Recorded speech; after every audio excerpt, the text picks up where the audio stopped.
Bonjour à tous, je vais vous présenter dans cette vidéo la méthode qui consiste à déterminer la limite éventuelle d'une suite. Alors qu'est-ce que la limite d'une suite? C'est tout simplement quand n augmente de plus en plus, quand n est très grand, vers quelle valeur vont tendre les termes de ma suite. Et j'ai précisé la limite éventuelle d'une suite, éventuelle tout simplement parce qu'une suite n'a pas toujours de limite. Alors comment est-ce qu'on va pouvoir déterminer la limite d'une suite?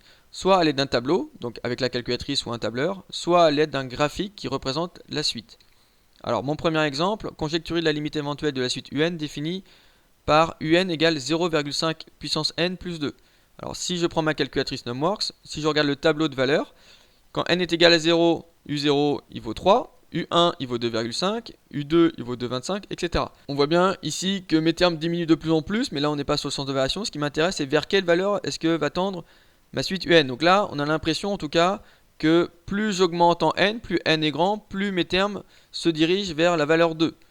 Alors graphiquement, si on regarde, nos points ici sont de plus en plus bas, mais se stabilisent à une certaine valeur. En fait, si on regarde l'ordonnée de mes points ici, qui ont à peu près la même ordonnée, on voit bien qu'on se stabilise aux alentours de la valeur 2. Donc ça veut dire que plus n est grand, plus en ordonnée ici je suis proche de 2, c'est-à-dire que plus mes termes se rapprochent de 2. Donc ici, plus n est grand, plus les termes de ma suite ont des valeurs proches de quelle valeur? De la valeur 2. Alors la limite de ma suite, il y a une notation, limite de ma suite un, quand n tend vers plus l'infini, c'est-à-dire que n est un nombre de plus en plus grand, donc si je regarde u10, u20, u30, etc. Donc évidemment ici pour le tableau, il aurait fallu aller beaucoup plus loin pour vérifier et avoir une idée un peu plus précise de ma limite. C'est pareil pour mon graphique ici, augmenter n de plus en plus grand. Normalement, ma suite un ici étend vers la valeur 2. Donc la limite de ma suite, c'est 2. Exemple 2, conjecturer la limite éventuelle toujours de la suite Vn ici. Le premier terme c'est moins 4. Vn plus 1 c'est égal à 1,5 Vn moins 3. C'est-à-dire que quand j'ai un terme, je multiplie par 1,5, je fais moins 3, j'obtiens le terme suivant. Toujours la calculatrice. Si je regarde mon tableau de valeurs, U0 c'est moins 4, U1 c'est moins 9, U2 c'est moins 16,5, etc. On voit bien ici qu'on diminue et qu'on se dirige vers une valeur qui va être de plus en plus petite a priori. Si je regarde mon graphique, mes points sont de plus en plus bas. Donc là on est sur le sens de variation, c'est-à-dire qu'ici a priori ma suite elle est décroissante.